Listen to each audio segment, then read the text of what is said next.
ഇവിടെ വരുവാനും നിങ്ങളെ എല്ലാവരെയും കാണുവാനും നിങ്ങളോടൊത്തും നിങ്ങൾക്കെല്ലാവർക്കും വേണ്ടിയും ഈ വിശുദ്ധ കുർബാന അർപ്പിക്കുവാനും ഇടയാകുന്നതിൽ എനിക്ക് വളരെയേറെ സന്തോഷമുണ്ട്. ഈ വിശുദ്ധ കുർബാനയെ അർപ്പിക്കുന്നതിന് മുന്നോടിയായിട്ട്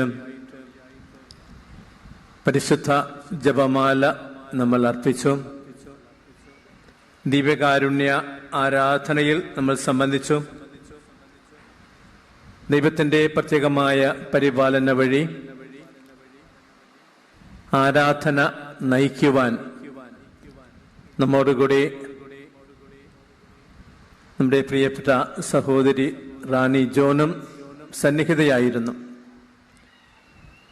അവളോട് വന്നപ്പോൾ സംസാരിക്കാൻ സാധിക്കാത്ത സാഹചര്യമായിരുന്നു.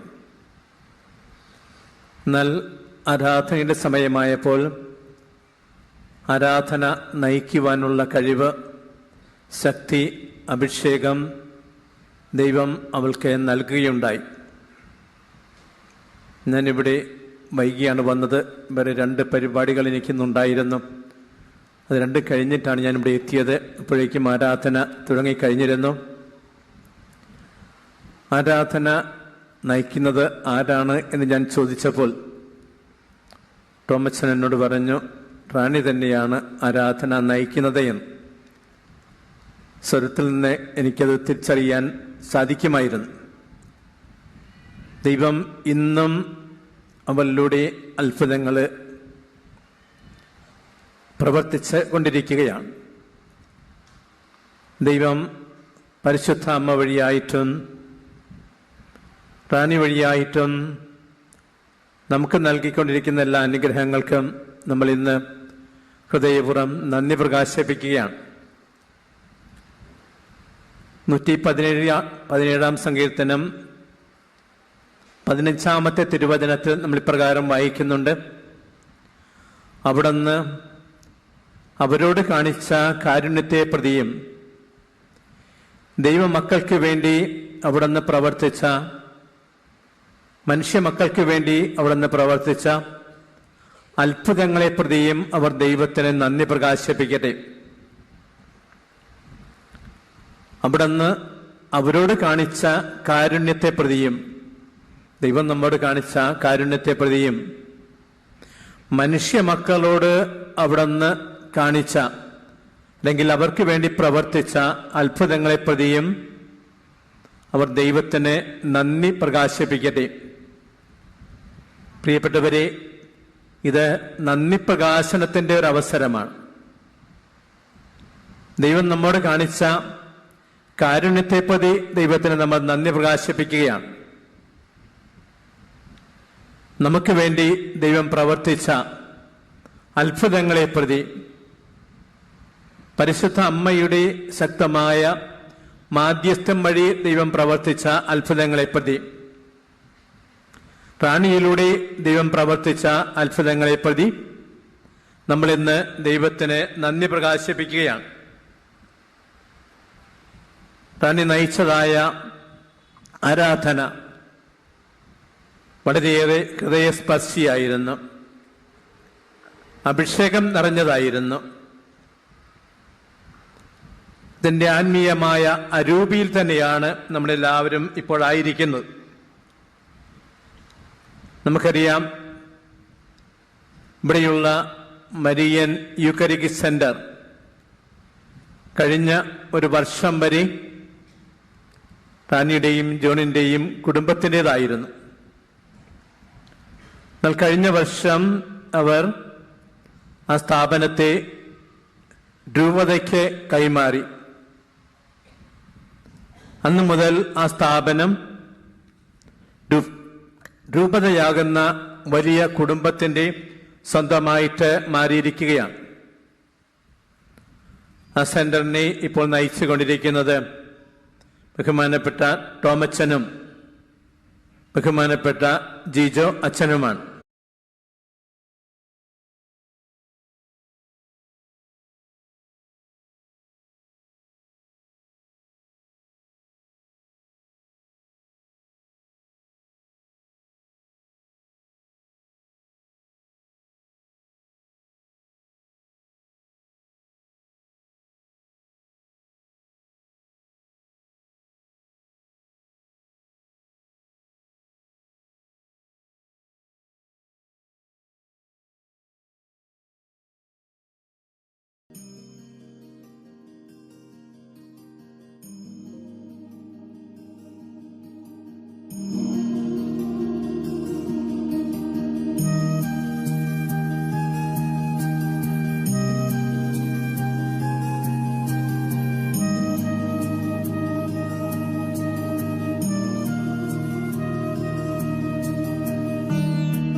സ്ഥലങ്ങളിൽ നമുക്ക് അറിയാവുന്നതുപോലെ ഒന്ന് ഉടനൊക്കെ മെക്സിക്കോയിലുള്ളതാണ്, രണ്ട് ലൂർദ് ഫാത്തിമ, മൂന്നാമത്തെ ലാസാലിക്, അഞ്ചാമത്തത് അയർലൻഡിലുള്ള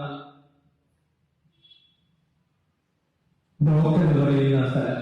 ഈ 5 സ്ഥലങ്ങളിൽ മാതാവ് പ്രതിഷ്ഠപ്പെട്ടുവെന്ന് സഭ സ്ഥിരീകരിച്ചിട്ടുണ്ട്, ഔദ്യോഗികമായിട്ട് സ്ഥിരീകരിച്ചിട്ടുണ്ട്.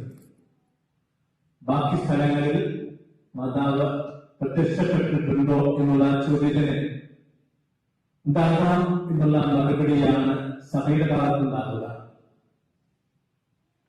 കൃത്യമായിട്ട് പ്രത്യക്ഷപ്പെട്ടുവെന്ന് പറയാൻ സഭ വളരെയേറെ സമയമെടുക്കും. മെക്സിക്കോയിൽ മാതാവ് പ്രത്യക്ഷപ്പെട്ടുവെന്ന് വളരെയേറെ പേര് വിശ്വസിക്കുന്നു. 1981 മാതാവ് അവിടെ പ്രത്യക്ഷപ്പെട്ടു. പക്ഷെ അവിടുത്തെ രൂപതാധ്യക്ഷന് അക്കാര്യത്തിൽ പ്രതികൂലമായ അഭിപ്രായമാണ് ഉണ്ടായിരുന്നത്. അദ്ദേഹം അത് ശരിയാണെന്ന് ഒരിടത്ത് സമ്മതിച്ചിരുന്നു. അവിടുത്തെ ഫ്രാൻസിസ്കൻ അച്ഛന്മാര് അത് സത്യമാണ് എന്നുള്ള രീതിയിൽ പ്രചരിപ്പിച്ചിട്ട് വളരെയേറെ പേര് അവിടെ പ്രാർത്ഥിക്കാനായിട്ട് പെട്ടുകൊണ്ടിരിക്കുകയാണ്. എനിക്കും അവിടെ പോയി പ്രാർത്ഥിക്കുന്നുള്ള ആഗ്രഹം ഉണ്ടായിരുന്നു, പക്ഷെ ഇതുവരെ അത് സാധിച്ചില്ല. 1995 വിശുദ്ധനായി ജോൺ പോൾ രണ്ടാമൻ മാർപ്പാപ്പയ്ക്ക് മെക്സിക്കോയിൽ പോകണമെന്നുള്ള ആഗ്രഹമുണ്ടായിരുന്നു. മാർപ്പാപ്പ അതിന് അടുത്തുള്ള സ്ഥലത്ത് സന്ദർശനത്തിന് പോയ അവസരത്തിൽ മെക്സിക്കോയിൽ പോകാനായിട്ട് ആഗ്രഹിച്ചു. അവിടുത്തെ ബിഷപ്പ് ആ സന്ദർശനത്തെ സ്വാഗതം ചെയ്യുന്നില്ല എന്ന് മനസ്സിലാക്കിക്കൊണ്ട് അദ്ദേഹം അവിടേക്ക് പോയില്ല. ഇതേ സംബന്ധിച്ച് ഒരു അന്വേഷണം നടത്തണമെന്ന് ആഗ്രഹിച്ചുകൊണ്ട് അവിടുത്തെ ബിഷപ്പിന്റെ മാത്രം അഭിപ്രായമല്ല, അവിടുത്തെ ബിഷപ്പ് കോൺഫറൻസിന്റെ അഭിപ്രായം ആരായാൻ വേണ്ടിയിട്ടുള്ള നടപടികളൊക്കെ സ്വീകരിക്കപ്പെട്ടു. റോമിൽ തന്നെയുള്ള congregation for the doctrine of the faith ഇതേപ്പറ്റിയുള്ള സമഗ്രമായ സുദീർഘമായ ഒരു അന്വേഷണം നടത്തി. ഇതെല്ലാം ഫലമായിട്ട് 2024 സെപ്റ്റംബർ മാസം 24 ഒരു തീരുമാനമെടുത്തു. ആ തീരുമാനവും മാതാവ് അവിടെ പ്രത്യക്ഷപ്പെട്ടുവെന്ന് സ്ഥിരീകരിക്കുന്ന ഔദ്യോഗികമായിട്ട് പ്രഖ്യാപിക്കുന്ന ഒരു തീരുമാനമായിരുന്നില്ല. അവർ പറഞ്ഞത് അവസാനമായിട്ടുള്ള ആ പഠനത്തിന്റെ ഫലമായിട്ട് പറഞ്ഞത് അവിടെ വന്ന് മാതാവിനോട് പ്രാർത്ഥിക്കുവാൻ തീർത്ഥാടനം അവിടേക്ക് നടത്താനൊന്നും യാതൊരു തടസ്സവുമില്ല. പക്ഷെ മാതാവ് പ്രത്യക്ഷപ്പെട്ടോ ഇല്ലയോ എന്നുള്ളതിനെ പറ്റി ഒരു തീരുമാനവും അപ്പോഴും എടുക്കപ്പെട്ടില്ല.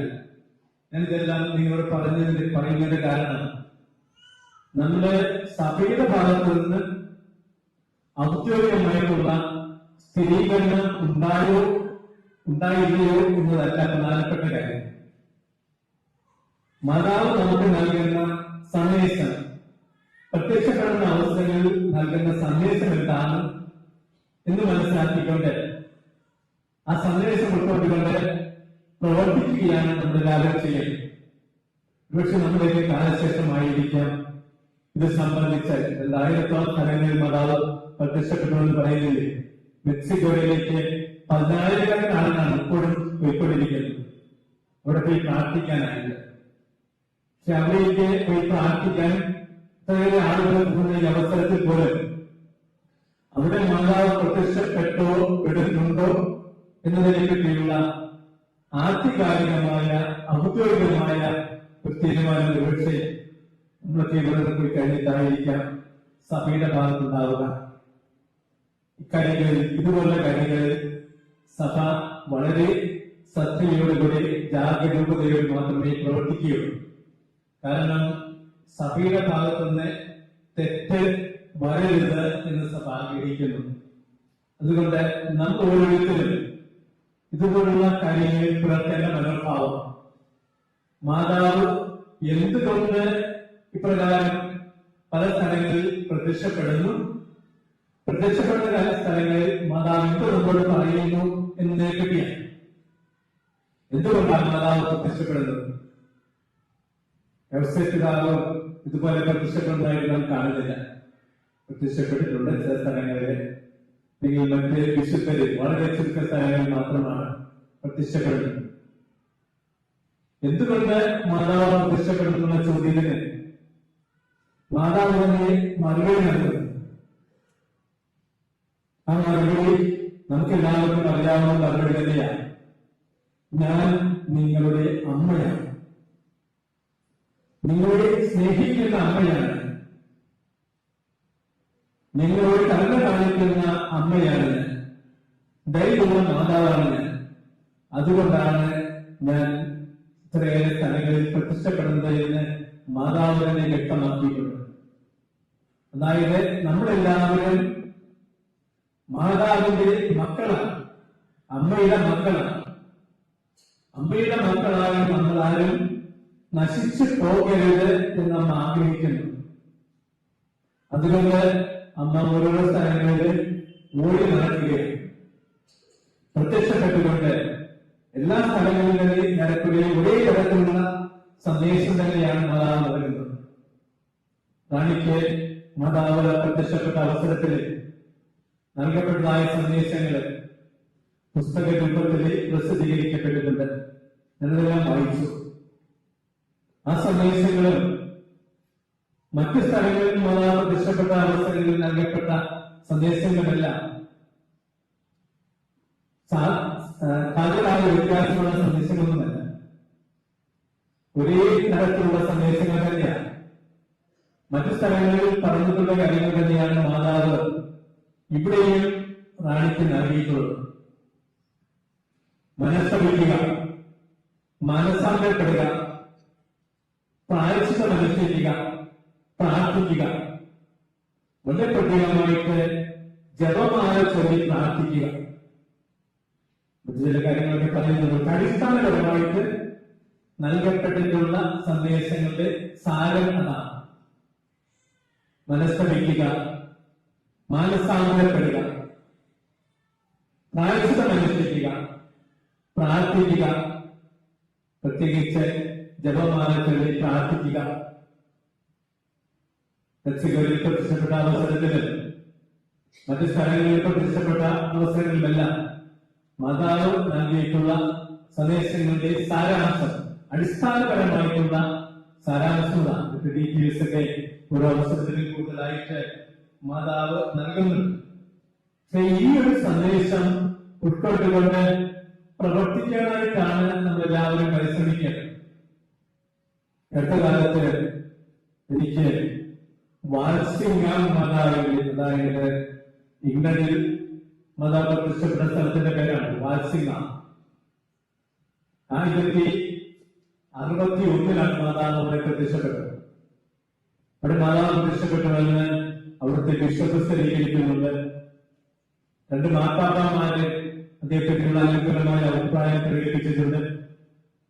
എന്നിട്ടും ആ സ്ഥലങ്ങളിൽ മാതാവ് പ്രത്യക്ഷപ്പെട്ടുവെന്ന് സഭ ഇതുവരെ ഔദ്യോഗികമായിട്ട് അംഗീകരിച്ചിട്ടില്ല, സ്ഥിരീകരിച്ചിട്ടില്ല. അവിടെ ഈ സഭ പറയുന്നത് നോൺ അവസ്ഥ, തടസ്സമില്ല, പോയി പ്രാർത്ഥിക്കുന്നതിന് തടസ്സമില്ല എന്നുള്ളതാണ്. അതുകൊണ്ട് നമ്മൾ മനസ്സിലാക്കേണ്ടത്, നമ്മള് ഇക്കാര്യത്തിൽ വളരെയേറെ തിരുത്തി കാണിക്കേണ്ട ആവശ്യമുണ്ട്. നമ്മൾ കാത്തിരിക്കണം, ക്ഷമാപണം കാത്തിരിക്കണം. സഭയുടെ ഭാഗത്ത് നിന്ന് ഒരു തീരുമാനം ഉണ്ടാകുന്നതിന് വേണ്ടി ഉണ്ടാകുന്നത് വരെ നമ്മൾ കാത്തിരിക്കണം. ഒരു ദിവസം ഒരു തീരുമാനം ഉണ്ടാകും. ദൈവം ആഗ്രഹിക്കുന്ന തരത്തിലുള്ള തീരുമാനം, ദൈവത്തിന്റെ മഹത്വത്തിനും ദൈവതലത്തിന്റെ നന്മയ്ക്കും പരിശുദ്ധ അമ്മയുടെ വണക്കത്തിനും ഉപകരിക്കുന്ന തരത്തിലുള്ള തീരുമാനം ഉണ്ടാകും. ആ തീരുമാനം ഉണ്ടാകുന്നതുവരെ കാത്തിരുന്ന് പ്രാർത്ഥിക്കുക. അതാണ് നമ്മൾ ചെയ്യേണ്ടത്. അതിനേക്കാളുള്ള ഉപരിയായിട്ട് നമ്മൾ ചെയ്യേണ്ടത് മാതാവ് പ്രത്യക്ഷപ്പെടുന്നത്, എല്ലാ തലങ്ങളിലും പ്രത്യക്ഷപ്പെടുന്നത് മാതാവ് നമ്മുടെ അമ്മയായതുകൊണ്ടാണ്, നമ്മുടെ കാര്യത്തിൽ താല്പര്യമുള്ളതുകൊണ്ടാണ്, സ്നേഹമുള്ള അമ്മയായതുകൊണ്ടാണ്, ദയയുള്ള അമ്മയായതുകൊണ്ടാണ്. എത്രയെങ്കിലും മാതാവിനുള്ള പ്രാർത്ഥന ചൊല്ലുന്ന അവസരത്തിൽ നമ്മൾ ഏറ്റുപറയുന്നത് അതുകൊണ്ട് തന്നെയാണ് മാതാവ് പ്രത്യക്ഷപ്പെടുന്നത്. മാതാവ് പ്രത്യക്ഷപ്പെട്ട ഒരു അവസരത്തിലും മാതാവ് നമ്മളോട് ആവശ്യപ്പെടുന്നത് എന്താണെന്ന് മനസ്സിലാക്കിക്കൊണ്ട് അത് ചെയ്യുക, അതാണ് നമ്മൾ ഓരോരുത്തരും ചെയ്യേണ്ടത്. കനകയുടെ കല്യാണത്തിന്റെ അവസരത്തില് മാതാവ് പറയുന്നു, അവർ പറയുന്നത് പോലെ നിങ്ങൾ ചെയ്യുക, എല്ലാവരോട് പറഞ്ഞു. ഇന്നും അതേ സന്ദേശം തന്നെയാണ് മാതാവ് നമുക്ക് നൽകുന്നത്. ആ സന്ദേശത്തിന്റെ സാരാംശം ഞാൻ മുമ്പ് സൂചിപ്പിച്ചു. മനസ്തപിക്കുക, മാനസാന്തരപ്പെടുക, പ്രായശ്ചിത്തം അനുഷ്ഠിക്കുക, പ്രാർത്ഥിക്കുക. ഈ 4 കാര്യങ്ങൾ നമ്മുടെ ഭാഗത്തു നിന്ന് ചെയ്യാനായിട്ട് നമുക്ക് സാധിക്കണം.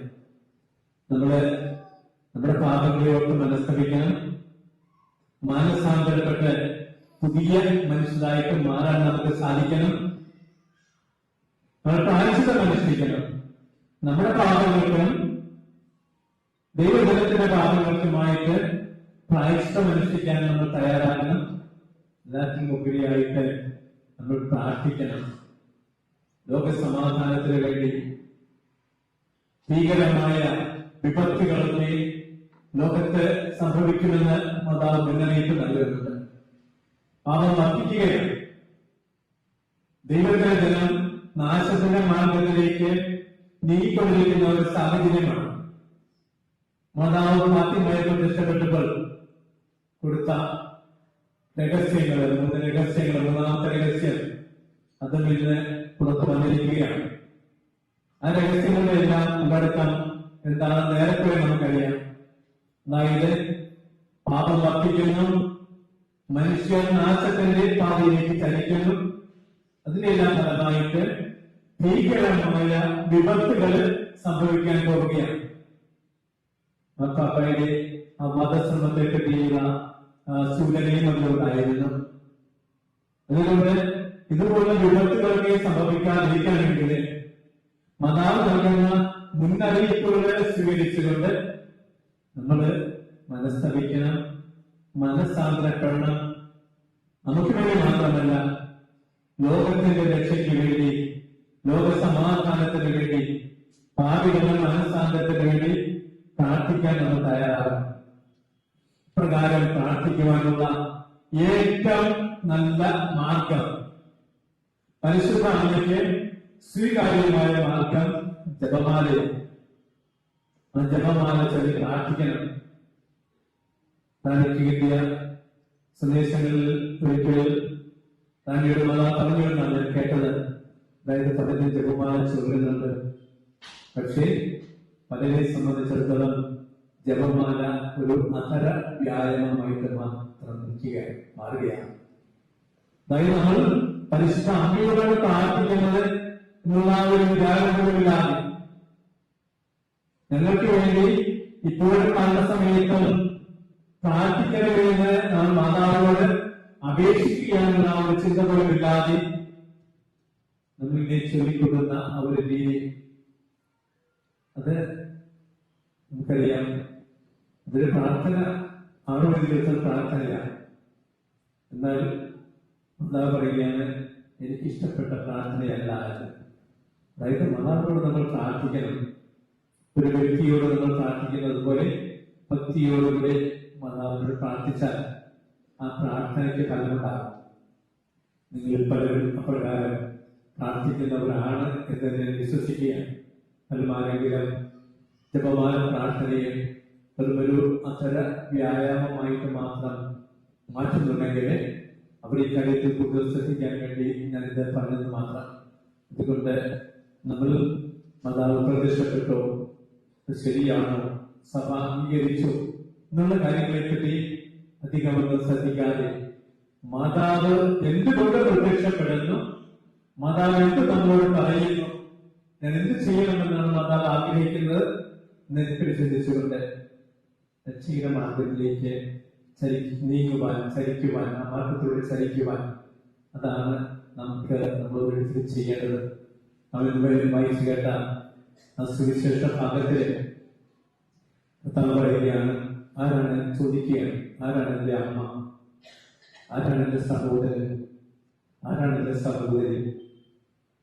ചോദ്യത്തിന് കർത്താവിന്റെ ഉത്തരം പറയുകയാണ്, എന്റെ സ്വർഗസ്ഥനായ പിതാവിന്റെ ഇഷ്ടം നിറവേറ്റുന്നവൻ ആരും അവനാണ് എന്റെ സഹോദരനും എന്റെ സഹോദരിയും എന്റെ അമ്മയും. അമ്മയുടെ എല്ലാ സൗഭാഗ്യത്തിന്റെയും അടിസ്ഥാനം അമ്മ ദൈവവചനം ശ്രദ്ധിച്ചു സ്വീകരിക്കുവാൻ തയ്യാറായി എന്നതാണ്. ഇതാ ഞാൻ കർത്താവിന്റെ ദാസി, എന്റെ വചനം പോലെ എന്നിൽ നിറവേറട്ടെ എന്ന് പറയാൻ മാതാവ് തയ്യാറായി എന്നുള്ളതാണ്. നമ്മുടെ അതുവഴിയാണ് പരിശുദ്ധ മറിയം സൗഭാഗ്യവതിയായത്. കർത്താവ് പറയുകയാണ്, നമ്മൾ സൗഭാഗ്യവാന്മാരും സൗഭാഗ്യവതികളുമാകും.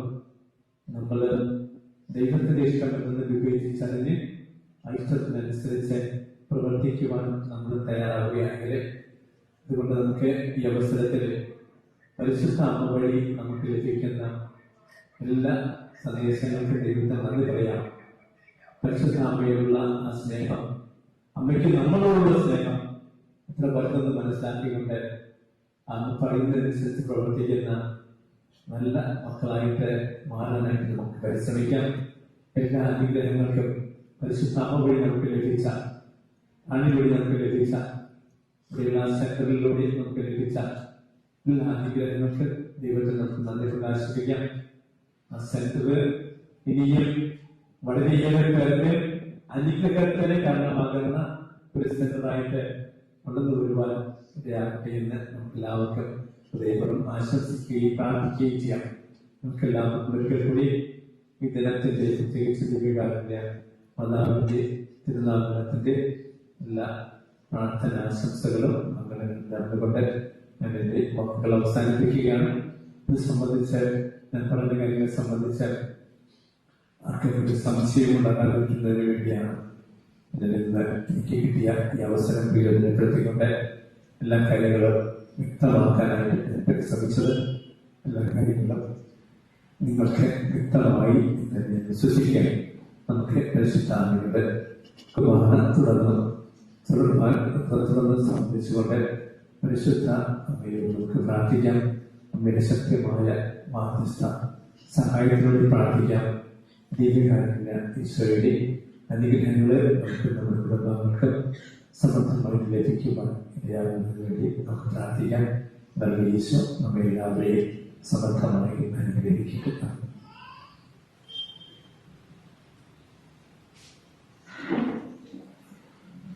നമുക്കെല്ലാവർക്കും സന്തോഷത്തോടും ഭക്തിയോടും കൂടെ കർത്താവെ ഞങ്ങളുടെ മേൽ കരുണയുണ്ടാകണമേ എന്ന് അപേക്ഷിക്കാം.